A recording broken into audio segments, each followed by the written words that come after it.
सो movie की starting में हमें साल 2011 दिखाया जाता है, जहां मूवी की मेन फीमेल लीड जिसका नाम है हैनमिंग, वो बता रही है कि मैं बचपन में खो गई थी और फिर अडॉप्ट करी हुई फैमिली के साथ रहने लगी थी, लेकिन अब काफी साल बाद मुझे मेरे बायोलॉजिकल पेरेंट्स ने ढूंढ लिया है। ये मुझे अपने साथ बीजिंग ले आए हैं और मुझे बता रहे हैं कि पहले मेरा नाम सूजी हुआ करता था, लेकिन अब ये नाम उस लड़की का है जिसको मेरे पेरेंट्स ने मेरे खोने के बाद अडॉप्ट कर लिया था। मैं बहुत ही खुश थी क्योंकि मुझे लगा था कि ये मेरी जिंदगी की नई शुरुआत होगी अपनी बायोलॉजिकल फैमिली के साथ। लेकिन मेरे घर में आते ही सूजी ने ड्रामे स्टार्ट कर दिए थे। वो मेरे वापस आने से खुश नहीं थी, इसलिए बीमार होने का नाटक करने लगी, जिसको सभी लोग हॉस्पिटल लेकर गए।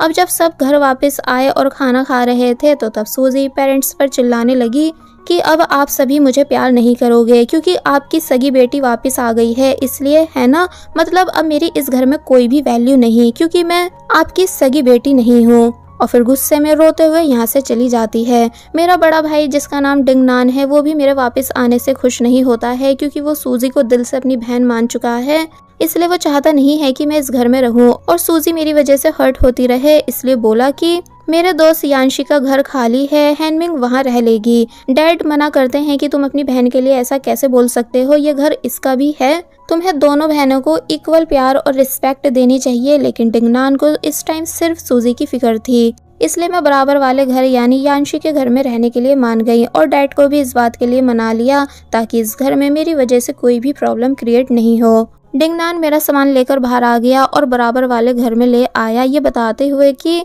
ये मेरे बेस्ट फ्रेंड यानी यांशी का घर है जो कि हमारे लिए एक फैमिली की तरह है।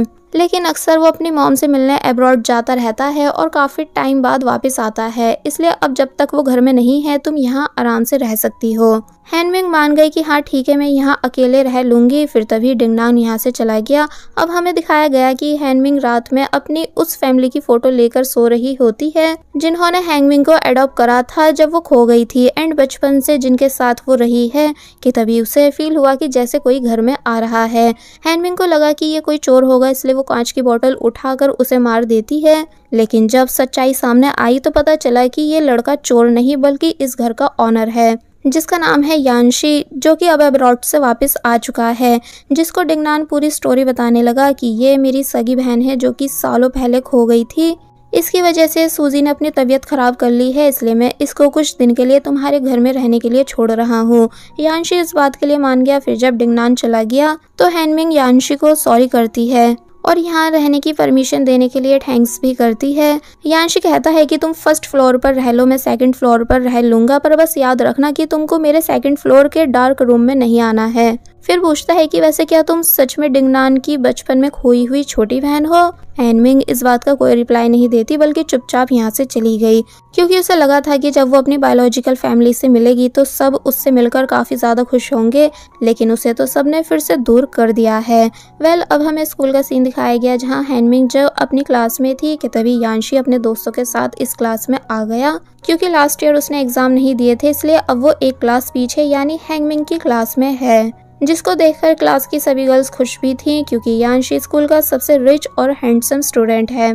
यांशी पीछे बैठकर बार बार हैनमिंग को देख रहा होता है जैसे उसे हैनमिंग की मासूमियत पसंद आ रही हो। अब नेक्स्ट सीन में हमें यांशी को हैनमिंग की फोटोज क्लिक करते हुए दिखाया गया जो कि सभी बॉल्स को उठाकर ठीक जगह पर रख रही थी कि तभी दो लड़कियां आई यांशी को एनर्जी ड्रिंक देने के लिए, लेकिन यांशी वो लेता नहीं बल्कि मना कर देता है क्योंकि भले ही स्कूल की सब लड़कियां यांशी को पसंद करती हो पर अब उसका इंटरेस्ट सिर्फ हैनमिंग में है। फिर हमें स्कूल की बुली गर्ल्स को दिखाया जाता है जो कि सूजी की फ्रेंड्स हैं। वो सब हैनमिंग को बॉल मारकर परेशान करने लगती हैं और कहती हैं कि ओह अच्छा, तो तुम हो वो लड़की जो हमारी फ्रेंड सूजी की फैमिली को सूजी से छीनना चाह रही है। मुझे सूजी ने बताया कि तुमने सूजी को इतना बुली करा कि वो सुसाइड तक करने के लिए रेडी हो गई थी, इसलिए तुम्हारी हिम्मत हुई कैसे हमारी फ्रेंड को परेशान करने की। हैनमिंग बहुत कहती है कि नहीं, मैंने ऐसा कुछ भी नहीं करा है, बल्कि अभी तक तो मेरी सूजी से कोई बात भी नहीं हुई। तो वहीं पीछे से सूजी ये सब देखकर खुश हो रही होती है। वो लड़कियां हैनमिंग को और ज्यादा परेशान करने लगती हैं और चाहती हैं कि हैनमिंग वापस उस जगह चली जाए जहाँ से वो आई है, ना कि बीजिंग में रहकर सूजी को परेशान करे। कि तभी उस बुली गर्ल को एक बॉल आकर लगी जो कि यांशी ने मारी थी, ये कहते हुए कि तुम्हारी हिम्मत हुई कैसे हैंगमिंग से ऐसे बात करने की। हैंगमिंग उठ गई तो वहीं पीछे से सूजी भी ये सब बातें सुन रही होती है। यांशी कहता है कि मैं तुम्हें वार्न कर रहा हूँ कि अगर फिर दोबारा तुमने हैंगमिंग को टच भी करा तो मुझसे बुरा कोई नहीं होगा, मतलब कि मैं हर उस एक स्टूडेंट को स्कूल से निकलवा दूंगा जो भी कोई मेरे बेस्ट फ्रेंड डिंगनान की बायोलॉजिकल सिस्टर को परेशान करेगा, क्योंकि तुम जानती हो ना कि ये पूरा स्कूल मेरा है। वो लड़की यांशी की बातों से डर गई और प्रॉमिस करती है कि अब मैं फिर कभी हैंगमिन को परेशान नहीं करूंगी। और फिर जब यांशी यहाँ से चला गया तो तब सूजी को बहुत ही बुरा लगता है ये सब देखकर, क्योंकि सूजी ने भी शुरू से यांशी को लाइक करा है, लेकिन अब उसके अकॉर्डिंग हैंगमिंग उससे यांशी को भी छीन रही है। तो वही हैंगमिंग सरप्राइज थी कि कैसे यांशी ने उसे बुली गर्ल से प्रोटेक्ट करा। अब हम क्लासरूम का सीन देखते हैं जहाँ यांशी सो गया क्योंकि उसे स्टडी में ज्यादा कुछ इंटरेस्ट नहीं। जो बात हैंगमिंग नोटिस करती है कि यांशी कोई भी क्लास अटेंड नहीं करता है। फिर जब ये दोनों स्कूल से बाहर आ रहे होते हैं तो हैंगमिंग यांशी के पीछे पीछे चल रही होती है। घर के रास्ते में भी वो उसके पीछे ही थी और बस चुपचाप चल रही थी, क्योंकि दोनों को एक ही घर में जो जाना है। फिर दिखाया गया कि एक साथ एक ही घर में रहने की वजह से धीरे धीरे दोनों के बीच एक अच्छा बॉन्ड बनने लगा था। यांशी ने हैंगमिंग के पहले वाले पेरेंट्स की फोटो देखी और पूछने लगा कि क्या तुम इन्हें मिस करती हो। तो तब पहले तो हैंगमिन उस फोटो को छुपा लेती है, फिर बताती है कि हाँ मैं इन्हें काफी ज्यादा मिस करती हूँ। यांशी हैंगमिन का होमवर्क लेकर जाने लगता है तो तब हैंगमिन यांशी को समझाती है कि तुम क्लास में स्टडी पर ध्यान दिया करो, ना कि सोते रहा करो, एंड तुम्हारा थैंक्स कि तुमने मुझे उन बुली गर्ल्स से बचाया था। यांशी कहता है इट्स ओके और फिर तभी यहाँ से चला गया और अपने उस डार्क रूम में आया जहाँ वो फोटोज को प्रिंट करता है। एंड अब क्योंकि यांशी को फोटोग्राफी का शौक है इसलिए उसने बहुत सारी फोटोज क्लिक करी हुई थी कि तभी उसे खाने की खुशबू आने लगी क्योंकि हैंगमिंग ने सूप रेडी करा है। यांशी सूप टेस्ट करता है और बताता है कि ये तो बहुत ही अच्छा बना है, मुझे नहीं पता था कि तुम्हें कुकिंग आती होगी। तो तब हैंगमिंग ने बताया कि जब मेरे पहले वाले पेरेंट्स घर पर नहीं होते थे तो मैं अपने छोटे भाई के लिए कुकिंग किया करती थी। कि तभी सीन चेंज हुआ और दिखाया गया कि सूजी ठग्स के साथ टाइम स्पेंड कर रही है, जिसको डिंगनान लेने आया है कि अभी घर चलो मेरे साथ, तुम यहाँ इन लोगों के साथ रह कैसे सकती हो। तो तब वो कहती है कि नहीं मुझे तुम्हारे साथ नहीं जाना है क्योंकि अब तुम मुझे अपनी बहन नहीं मानते हो ना, और ना ही तुम मेरी फिक्र करते हो। डिंगनान को गुस्सा आने लगा तो वहीं वो सभी ठग्स डिंगनान से लड़ना शुरू कर देते हैं कि तू क्यों जबरदस्ती इस लड़की को अपने साथ लेकर जा रहा है। डिंगनान अकेले इन सभी का सामना नहीं कर पा रहा था कि तभी डिंगनान का दोस्त यांशी और हैंगमिन ये तीनों भी यहाँ आ गए और डिंगनान की हेल्प कराने लगे। फिर फाइनली यहाँ से भाग जाते हैं और ठग्स को लॉक कर देते हैं। सभी काफी ज्यादा खुश हो रहे थे कि कैसे ये सब जीत कर आए हैं। और जब एक जगह आकर रुके तो डिंगनान ने सूजी को डांटा। सूजी बोली मुझे लगा था कि तुम लोगों को मेरे जीने मरने से कोई फर्क नहीं पड़ता, इसलिए मैं उन बुरे लोगों के पास चली गई थी। तो तब डिंगनान का दोस्त कहता है कि हम अभी तुम्हारी वजह से उन ठग्स के हाथों मरने वाले थे, वो तो अच्छा हुआ हैंगमिंग ने उन पर फायर स्प्रे कर दिया था। यांशी नोटिस करता है कि हैंगमिन के हाथ पर चोट लग चुकी है, इसलिए यांशी को हैंगमिन की फिक्र हो रही थी। तो तब सूजी को एक बार फिर चिढ़ हो गई कि कैसे यांशी हैंगमिन की फिक्र कर रहा है, इसलिए यांशी के काफी क्लोज आकर बैठ जाती है ताकि यांशी हमेशा सिर्फ सूजी की फिक्र करे। अब जब ये सभी थोड़ा आगे आए तो यहाँ इनको एक क्यूट पपी दिखा जिसको सूजी लेने से मना करने लगी, बट हैंगमिन को वो काफी पसंद आ चुका था, इसलिए यांशी से परमिशन लेती है कि क्या इसे मैं प्लीज तुम्हारे घर पर अपने साथ रख लूं।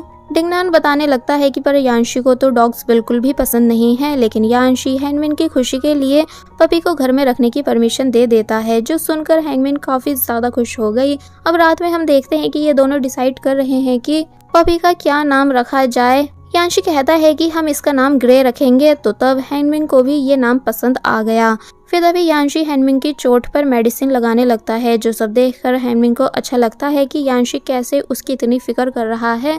कि तभी डिंगनान यहाँ आया और बोला कि अब तुम मेरे साथ वापस घर चल सकती हो, क्योंकि अब सूजी शांत हो चुकी है और वो भी यही चाहती है कि तुम यांशी के घर में नहीं रहो बल्कि वापस आ जाओ। तो ये बात सुनकर हैंगमिन और यांशी दोनों उदास होने लगते हैं, क्योंकि अब दोनों का ही एक दूसरे से दूर होने का मन नहीं। इसलिए यांशी बहाने करने लगा कि तुम पपी को यहाँ छोड़कर कैसे जा सकती हो, इसको तुम्हारी जरूरत है। एंड तुम इसे डिंगनान के घर पर भी नहीं लेकर जा सकती क्योंकि डिंगनान की मदर को डॉग्स से एलर्जी है। तो तब डिंगनान समझ जाता है कि इन दोनों का मन एक दूसरे से दूर होने का नहीं है, इसलिए हैनमिंग से कहता है कि ठीक है, तुम जब तक चाहो यहाँ रह सकती हो, और फिर यांशी को टीज करते हुए यहाँ से चला जाता है। तो तब ये दोनों खुश होने लगे कि कैसे अब ये कुछ टाइम और एक साथ इस घर में रह पाएंगे, क्योंकि दोनों ही एक दूसरे को थोड़ा थोड़ा लाइक करने लगे हैं। हैनमिंग ब्लश करते हुए डिनर बनाने चली गई, जिसके जाने के बाद भी यांशी काफी ज्यादा खुश नजर आ रहा था। नेक्स्ट डे हम देखते हैं कि हैनमिंग यांशी को बता रही है कि मुझे प्लांट्स काफी ज्यादा पसंद है, इसलिए मैं इनका ध्यान रखती हूँ। मेरे रूम के पास थोड़े टाइम के लिए सनलाइट आती है, इसलिए मुझे इनको टाइम से सनलाइट के पास रखना होता है। तो तब यांशी कहता है कि मेरे साथ चलो, और फिर हैनमिंग को सेकंड फ्लोर का अपने रूम के बराबर वाला रूम रहने के लिए दे देता है, ये बताकर कि यहाँ काफी सारी सनलाइट आती है और बहुत टाइम तक रहती है। हैनमिंग खुश हो गई कि वाह, ये रूम तो बहुत ही अच्छा है, मतलब मुझे बहुत ही पसंद आया, तुम्हारा थैंक्स। तो तब यांशी हैनमिंग को खुश देखकर खुद भी खुश होने लगता है। फिर अब नेक्स्ट सीन में दिखाया गया है कि दोनों जब भी सोकर उठते थे तो इस बारे में एक दूसरे को नॉक करके बता देते थे ताकि साथ में ब्रेकफास्ट कर सकें। यांशी हैनमिंग को ये भी बताता है कि जब भी कोई हम में से कोई घर में नहीं होगा तो यहाँ से की लेनी है, यानी ये की का सीक्रेट प्लेस है। हैनमिंग बताती है कि पर मेरा हाथ तो वहाँ तक जा ही नहीं रहा है। तो तब यांशी हैनमिंग के क्लोज आया और की उतार कर देने लगा, जो सब सूजी भी देख लेती है। हैनमिंग नर्वस होने लगी थी, साथ ही उसको यांशी का ऐसे क्लोज आना अच्छा भी लग रहा था। और फिर जब वो ब्लश करते हुए यहाँ से चली गई तो तब यांशी भी खुश होने लगा। लेकिन ये बात सूजी को बिल्कुल अच्छी नहीं लगती कि ये दोनों कैसे क्लोज आ रहे हैं, इसलिए कहती है कि अब मैं कैसे भी करके हैनमिंग को सबकी नज़र में बुरा बनाकर ही रहूंगी। नेक्स्ट डे हम स्कूल में पेरेंट्स मीटिंग देखते हैं, जहां हैनमिंग अपनी मॉम को अपनी सीट पर बिठाने वाली थी, लेकिन बुली गर्ल की मदर हैनमिंग की मदर को जबरदस्ती सूजी की डेस्क पर बिठा देती हैं। हैनमिंग उदास हुई ये देखकर फिर बुली गर्ल बताने लगी कि ये सब मेरी मॉम ने मेरे कहने पर करा है। फिर वो लड़की सूजी के पास आकर खड़ी हो जाती है। सूजी भी खुश है कि कैसे हैनमिंग की साइड से कोई भी मीटिंग अटेंड नहीं कर पाएगा। तो तब यांशी क्लास में आया और हैनमिंग की सीट पर बैठ गया, टीचर को ये बताते हुए कि मैं हैनमिंग का फैमिली मेंबर हूँ, इसलिए मैं मीटिंग को अटेंड करूंगा। तो तब सभी स्टूडेंट्स यांशी को हैरानी से देखने लगे एंड हैनमिंग काफ़ी ज़्यादा खुश हुई कि कैसे यांशी हमेशा उसे सपोर्ट करता है। फिर अब रात में हमें इन चारों को डिनर करते हुए दिखाया जाता है, जहां एक दोस्त यांशी से कह रहा है कि अच्छा अब समझ आया कि तुम हैनमिंग को हर टाइम प्रोटेक्ट क्यों करते रहते हो, क्योंकि ये तुम्हारे लिए इतना टेस्टी टेस्टी खाना जो बनाती है। डिंगनान भी इन सभी के बीच खुश नजर आ रहा था कि तभी उसे सूजी की कॉल आई, जो कि रोते हुए बताने लगी कि मुझे स्कूल के बाद हैनमिंग ने अम्यूजमेंट पार्क के गेट पर बुलाया था, मैं कब से उसके आने का वेट कर रही हूँ, लेकिन वो आई नहीं है। पता नहीं उसने मेरे साथ ऐसा क्यों करा और अब मुझे यहाँ पर बहुत ज़्यादा डर लग रहा है। तो तब डिंगनान गुस्सा हो जाता है और हैनमिंग से कहता है कि तुम सूजी से इस तरह रिवेंज कैसे ले सकती हो, तुम क्यों उससे इतनी नफरत करती हो, अगर मेरी बहन सूजी को कुछ भी हुआ तो मैं तुम्हें छोड़ूंगा नहीं। और फिर तभी यहाँ से चला गया। हैनमिंग शॉक थी कि पर मैंने तो कुछ भी नहीं करा। और फिर जब वो भी यांशी के साथ अम्यूजमेंट पार्क आई तो वो छुपकर इनकी बातें सुनने लगी कि सूजी कैसे डिंगनान से सारी बातें झूठ कह रही है, कि हैनमिंग ने उसके साथ क्या क्या करा। फिर बोली कि वो तुम्हारी सगी बहन है ना, इसलिए तुम मुझसे प्यार नहीं करोगे, सिर्फ हैनमिंग की फिक्र करोगे। तो तब डिंगनान कहने लगा कि नहीं, मेरी सिर्फ एक ही बहन है और वो तुम हो, और अगर हैंगमिन वापस आ भी गई है तो क्या वो रह तो किसी और के घर में रही है ना कि हमारे घर में। उसकी फिक्र कोई नहीं करता, हम सिर्फ तुम्हारी फिक्र करते हैं और सिर्फ तुमसे प्यार करते हैं, क्योंकि तुम हमारी फैमिली मेंबर हो जो कि शुरू से हमारे साथ रही है, ना कि हैनमिंग जो कि पता नहीं इतने टाइम से कहाँ थी और अब वापस आई है। हैनमिंग के आंसू आने लगे ये सब बातें सुनकर। तो वहीं यांशी उसके कानों पर अपने हाथ रख देता है ताकि हैनमिंग और ज्यादा हर्ट नहीं हो। हैनमिंग कहने लगी कि मैंने सच में सूजी को इतनी दूर अम्यूजमेंट पार्क में नहीं बुलाया था। तो तब यांशी कहता है कि हाँ मैं जानता हूँ, यानी मुझे तुम पर पूरा ट्रस्ट है। वेल अब ये दोनों वापस घर आ जाते हैं, जहाँ हैनमिंग अपना सामान पैक करने लगी और बोली कि मैं अपने पहले वाले पेरेंट्स के पास वापस जा रही हूँ, भले ही वो मेरे सगे माँ बाप नहीं थे लेकिन मुझे बहुत प्यार करते थे। तो तब यांशी हैनमिंग को जैसे तैसे रोकता है कि नहीं, तुम कहीं नहीं जाओगी, ये घर अब सिर्फ मेरा नहीं बल्कि तुम्हारा भी है, यानी हम दोनों का है। और अगर तुम अपने पहले वाले पेरेंट्स को मिस कर रही हो तो मैं तुमको उनसे मिलवा कर ले आऊँगा। साथ ही मैं प्रॉमिस करता हूँ कि कोई भी तुम्हारी फिक्र करे या नहीं करे, लेकिन मैं हमेशा तुम्हारी फिक्र करूँगा, तुम्हारा ध्यान भी रखूँगा और हमेशा तुम्हें प्रोटेक्ट करूँगा। तुम मुझ पर ट्रस्ट कर सकती हो। तो तब हैनमिंग काफ़ी ज़्यादा खुश होने लगी और यानशी को थैंक्स करती है। अब नेक्स्ट सीन में हमें हैनमिंग के उन पेरेंट्स का घर दिखाया गया जिन्होंने हैनमिंग को अडॉप्ट करा था, यानी जिनके साथ वो बचपन से रही है। मॉम तो काफ़ी ज़्यादा खुश हो गई हैनमिंग को देखकर, लेकिन डैड परेशान हुए कि तुम अकेले क्यों आई हो, बीजिंग में सब ठीक तो है ना। तो तब यानशी झूठ कह देता है कि हैनमिंग पेरेंट्स से परमिशन लेकर आई है और उसका बस आप दोनों से मिलने का मन था एंड मैं हैनमिंग के बड़े भाई का दोस्त हूँ। तो तब फादर भी खुश होने लगे और फिर काफ़ी प्यार से दोनों का वेलकम करते हैं। हैनमिंग यानशी को अपना रूम दिखाती है कि देखो ये अच्छा है ना। फिर जब हैनमिंग का छोटा भाई आया तो वो उसको भी यानशी से इंट्रोड्यूस कराने लगी, लेकिन छोटा भाई ये बोलकर भाग जाता है कि ये आपका बॉयफ्रेंड है ना। तो तब हैनमिंग अपने भाई से मना करने लगती है कि नहीं, ऐसा कुछ भी नहीं है। अब हम इन सभी को खाना खाते हुए देखते हैं, जहाँ यानशी बातों बातों में कह देता है कि हैनमिंग भी रोज अच्छी डिशेस बनाती है। तो तब मॉम हैरान हुई कि तुम वहाँ स्टडी के अलावा घर के काम भी कर रही हो। तो तब हैनमिंग ने बात हैंडल करी ये कहकर कि नहीं, मैं बस कभी कभी वहाँ पर कुकिंग कर लेती हूँ। मॉम पूछती हैं वैसे तुम बीजिंग में खुश तो हो ना, क्योंकि हमारे लिए तुम्हारी खुशी बहुत इंपॉर्टेंट है। तो तब हैनमिंग यहाँ भी झूठ कह देती है कि हाँ, मैं बहुत ही खुश हूँ। मेरे बायोलॉजिकल पेरेंट्स मुझे बहुत ही प्यार करते हैं और मेरा ध्यान रखते हैं। मॉम डैड आगे बोले कि तुम्हारा ड्रीम एक डॉक्टर बनने का था ना, जिसे हम पूरा नहीं करवा पाते क्योंकि हम गरीब हैं, लेकिन तुम्हारे सगे माँ बाप बहुत रिच हैं, इसलिए हमें उम्मीद है कि तुम हमारे खातिर वहाँ रहकर अपने डॉक्टर बनने के सपने को जरूर पूरा करोगी। हैनमिंग खाते खाते रोने लगती है क्योंकि वो कैसे सभी को बताए कि वो अपने इन वाले पेरेंट्स से दूर होकर बिल्कुल भी खुश नहीं है, लेकिन आगे की स्टडी पूरी करने के लिए उसको मजबूरन बीजिंग में ही रहना होगा। इसलिए यहाँ हैनमिंग के पेरेंट्स भी काफ़ी ज़्यादा इमोशनल हो जाते हैं एंड यानशी को भी हैनमिंग के लिए काफ़ी बुरा फील हो रहा था। अब नेक्स्ट सीन में हमें दिखाया गया कि हैनमिंग वापस बीजिंग आ चुकी है और अब क्योंकि डिंगनान को भी सच पता चल चुका था कि उस दिन सूजी ने हैनमिंग के बारे में झूठ कहा था, इसलिए वो सूजी से हैनमिंग को सॉरी करने के लिए बोलता है। सूजी सॉरी कहती है एंड हैनमिंग उसे माफ़ भी कर देती है क्योंकि हैनमिंग खुद सभी के साथ प्यार से रहना चाहती है। और फिर सूजी को भी रियलाइज़ हुआ कि हैनमिंग बुरी नहीं बल्कि वो दोनों सिस्टर्स बन सकती हैं। अब हम इन सभी को साथ में खाना खाते हुए देखते हैं, जहाँ सब काफ़ी खुश नज़र आ रहे थे क्योंकि फाइनली सूजी और हैनमिंग के बीच लड़ाई ख़त्म हो चुकी थी और अब ये सभी एक फैमिली की तरह थे। फिर बताया गया कि टाइम बीतता गया और अब ये साल 2013 आ चुका है, जहाँ हैनमिंग अभी भी यानशी के साथ उसके घर में रह रही है। यानशी हैनमिंग को हाउस नंबर का एक लॉकेट बनवाकर गिफ्ट करता है, जो कि हैनमिंग को काफ़ी ज़्यादा पसंद भी आया। फिर हमें इन सभी फ्रेंड्स को साथ में दिखाया गया, जहाँ ये सभी डिस्कस कर रहे हैं कि आफ्टर ग्रेजुएशन क्या क्या करेंगे। सभी के अलग अलग ड्रीम्स थे, बट यानशी कहता है कि मैं हमेशा सिर्फ हैनमिंग के साथ रहना चाहता हूँ, यही मेरा ड्रीम है और जो वो बनना चाहेगी मैं भी वही बनूंगा। तो तब हैनमिंग ब्लश करने लगी। तो वहीं बाकी सब भी इन दोनों के लिए खुश हो रहे थे क्योंकि सभी को समझ आ रहा है कि यानशी हैनमिंग को कितना ज़्यादा पसंद करता है। फिर जब ये सभी थिएटर में थे तो तब यानशी हैनमिंग का हाथ पकड़ता है। फिर जब नेक्स्ट डे ये दोनों बीच पर आए तो यहाँ काफ़ी देर तक एंजॉय करने के बाद यानशी ने अपनी फीलिंग्स हैनमिंग से कन्फेस कर दी। साथ ही ये भी बोला कि मैं तुम्हारे ग्रेजुएट होने के बाद पिंक स्नो भी करवाऊंगा क्योंकि तुम्हें स्नो पसंद है ना। हैनमिंग कहती है कि पर ऐसा होना पॉसिबल नहीं है। तो तब यानशी कहता है कि मैं तुम्हारे लिए कुछ भी कर सकता हूँ क्योंकि अब तुम मेरी दुनिया हो। दोनों एक दूसरे के काफ़ी क्लोज थे और नर्वस भी थे। फिर एक दूसरे को किस करने लगते हैं, यानी कि अब ये दोनों ऑफिशियली कपल बन चुके हैं एंड साथ में काफ़ी ज़्यादा खुश नज़र आ रहे होते हैं। सीन कट हुआ और हमें घर का सीन दिखाया गया, जहाँ जब ये दोनों एक बार फिर हंसी मजाक कर रहे थे कि तभी यानशी को एक कॉल आई, जिसे सुनकर वो इतना ज़्यादा परेशान हो गया कि किसी से बोला कि मेरे लिए फ़्लाइट बुक करा दो, मैं आ रहा हूँ। हैनमिंग समझ नहीं पाती कि आखिर चल क्या रहा है क्योंकि यानशी हैनमिंग को कुछ बताता नहीं बल्कि सिर्फ इतना कहता है कि तुम यहीं इसी घर में मेरे वापस आने का इंतज़ार करना, मैं बहुत जल्द वापस आऊँगा।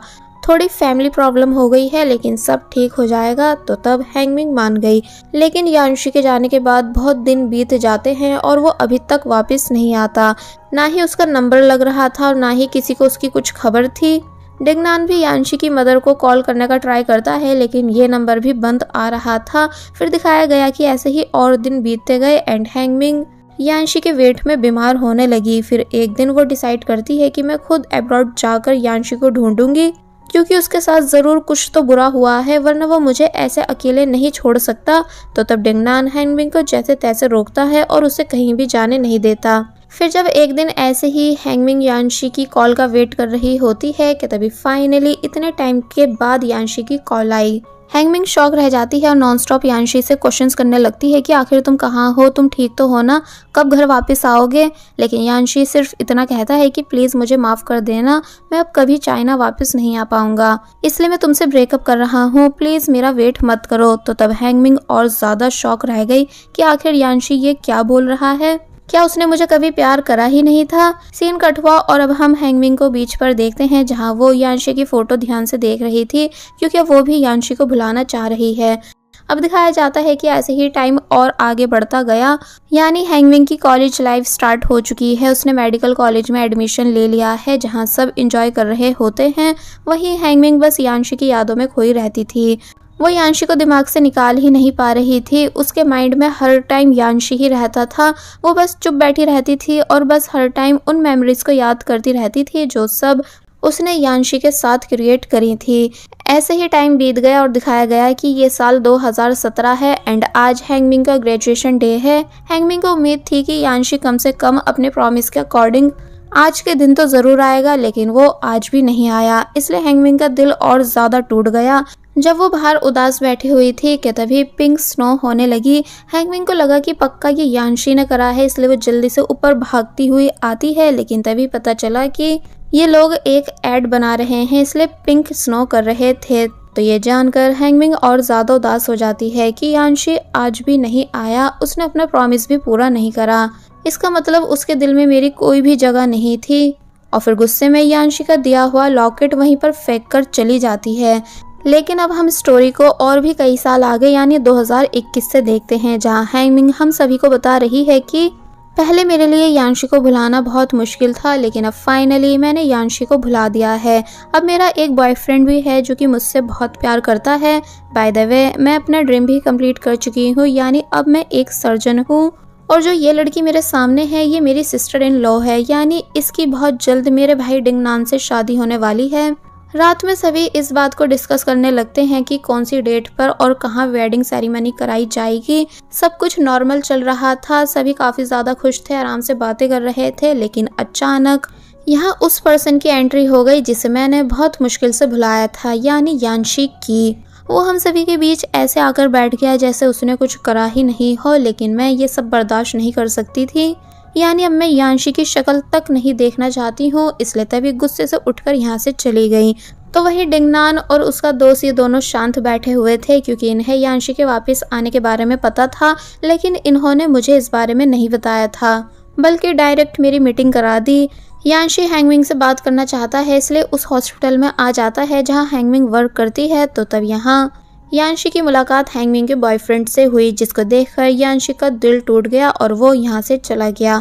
अब हम नेक्स्ट डे देखते हैं कि कैसे यांशी ने हैंगमिंग के बराबर वाले अपार्टमेंट को खरीद लिया है ताकि हैंगमिंग के क्लोज रह सके। लेकिन यहाँ भी हैंगमिंग का बॉयफ्रेंड आ जाता है जो कि पूछता है कि आखिर तुम कौन हो। तो तब यांशी तो चुप खड़ा रहा, लेकिन हैंगमिंग बताती है कि ये मेरा पुराना स्कूलमेट है और एक ऐसा इंसान है जिसको मैं देखना तक नहीं चाहती हूँ। और फिर तभी अपने बॉयफ्रेंड के साथ यहाँ से चली गई।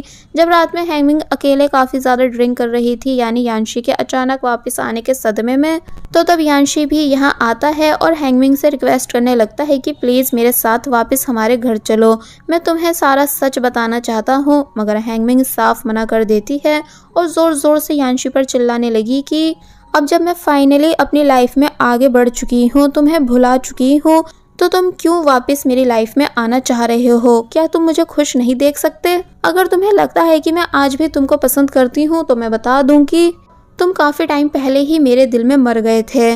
और फिर तभी गुस्से में यहाँ से चली गई।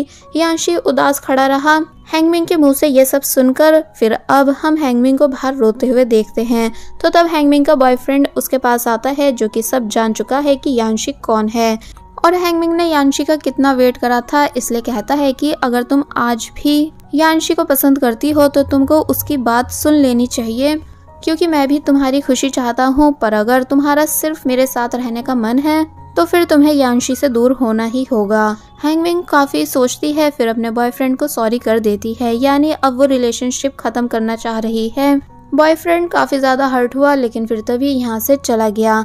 नेक्स्ट डे हमें दिखाया गया है कि बाहर शोर हो रहा है। एक लेडी आकर बताती हैं कि आपके नेबर ने पानी खुला छोड़ दिया है इसलिए लीकेज हो रही है।